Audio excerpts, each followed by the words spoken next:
Daga nan sashen Hausa na New Trend TV Radio Online za ku saurari labarai da farko ga muhimman kano. Ƙungiyar malaman jami'o'i ASU za ta ci gaba da yajin aiki. Gwamnatin jihar Kano ta kafa kwamiti don binciken badakala a jami'ar Wudil. Ɗan takarar shugaban ƙasar Kenya, Raila Odinga, ya ƙi amincewa da sakamakon zaɓe a ƙasar. Ƙungiyar malaman jami'o'i ASU da gwamnatin tarayya sun zauna ba tare da cimma matsaya ba.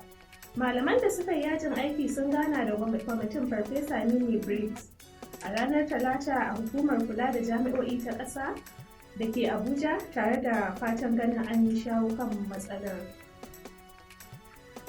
A cewar majiya, taron wanda aka fara da misalin karfe 12 na dare ya shafe kusan sa'o'i 3 ba tare da samun nasara ba da duk wata yarjejeniya da aka cimma.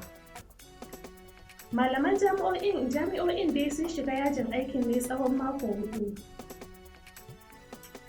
tun ranar 14 ga watan Fabrairu don ba wa gwamnatin damar da dukkanin bukatunta na kwamitin naira tiriliyan 1. Hukumar kula da hasashen yanayi ta Najeriya NIMET ta yi gargaɗin cewar akwai yiwuwar samun mummunar ambaliyar ruwa a jihohin Kebbi da Borno da Sokoto a 'yan kwanaki masu zuwa. Hukumar ta ce binciken ƙwararrun masu bincikenta kan yanayin ƙasa suka gudanar ya nuna cewa jihohin Bayelsa da Delta na cikin karɓar barazanar ambaliya.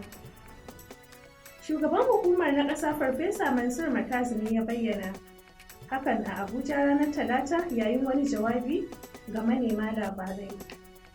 Gwamnan jihar Kano Abdullahi Umar Ganduje ya kafa wani kwamiti da zai binciki zargin karkatar da naira miliyan 352 a jami'ar kimiyya da fasaha da ke Wudil a jihar. A kwanakin baya ne wani kwamiti da aka kafa don binciken mahukuntan jami'an kan zarge-zarge ya miƙa rahotonsa ga gwamnati. Daga cikin shawarwarin da gwamnati ya bayar kuma har da na buƙatar binciken yadda ake zargin karkatar da kuɗaɗen wanda aka ce na fanshon ma'aikatan jami'ar ne. Kwamishinan yaɗa labarai na jihar Malam Muhammad Garba ne ya sanar da kafa kwamitin a cikin wata sanarwa. A cewarsa, gwamna Ganduje ne ya kafa kwamitin wanda ya kunshi hukumomin gwamnati da dama domin bin diddigin zarge-zargen.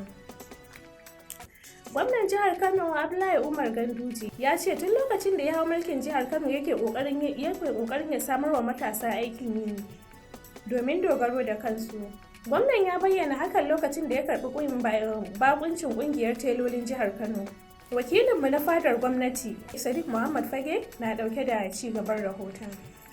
Lokacin da gwamnan yake karɓar bakuncin ƙungiyar telolin, gwamnan ya yaba musu bisa yadda suke ƙoƙari wajen tallafawa matasa da sauran sana'o'i. Da yake jawabi, shugaban ƙungiyar telolin na jihar Kano, Comrade Abdullahi Awwalu, ya ce matasa da yawa da ba su da aikin yi. Ƙungiyar ta shirya domin koyawa matasa 4,000 ɗinki a faɗin jihar Kano.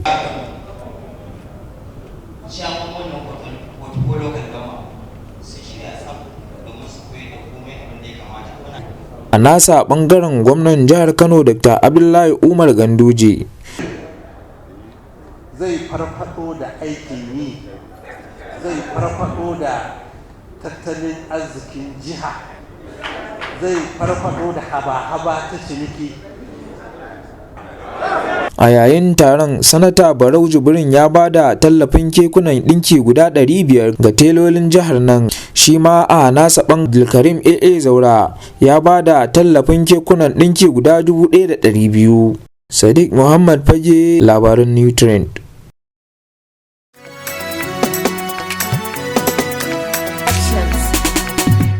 Gwamnatin jihar Kano ta ce ta dasa bishiyoyi miliyan 4 cikin shekara 3. Kwamishinan Muhalli na jihar Kano, Dr. Kabiru Ibrahim Getso, ne ya bayyana lokacin kaddamar da dashen bishiyoyi na shekarar 2022. Zango na farko da aka gudanar a unguwar Dakata da ke yankin karamar hukumar Nasarawa ta nan jihar Kano. Ya ce a shekarar 2020 da aka dawo da aikin dasa bishiyoyi, an dasa guda miliyan 2. A shekarar 2021, an dasa guda miliyan 1, yayin da bana, gwamnatin jihar Kano za ta dasa bishiyoyi guda miliyan 1 da nufin inganta muhalli. Ɗan takarar shugaban ƙasar Kenya, Raila Odinga, da ya sha kayi ya sha alwashin bin hanyoyin tsarin mulki da na doka.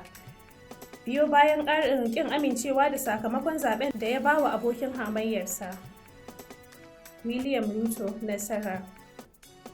Ruto mai shekara 77 da haihuwa, wanda ya kasance gogaggen ɗan siyasa, ya bayyana sakamakon zaben da aka gudanar a ranar 9 ga watan Agusta a matsayin halastaccen zaɓe. Raila Odinga ya sha kaye a zaɓe karo na 5 kenan da yake neman kujerar shugabancin ƙasar. A wannan karon ya sha kayi a hannun mataimakin shugaban ƙasar, William Ruto. Duka a nan muka kawo ƙarshen labaran. Kafin mu sallama ga kanun labarai. Ƙungiyar malaman jami'o'i ASU za su ci gaba da yajin aiki. Gwamnatin jihar Kano ta kafa kwamiti don bin diddigin badakala a jami'ar Wudil. Ɗan takarar shugaban ƙasar Kenya, Raila Odinga, ya ƙi amincewa da sakamakon zaɓe na ƙasar. A madadin editan da ya tace labarai Ahmad Ibrahim Buhari, wanda ya ɗauki hoto Ibrahim Buhari kaɗa ne. Ni da na karanta Nabila Sani Rano nake cewa mu kasance da ku a labaran New Trend TV.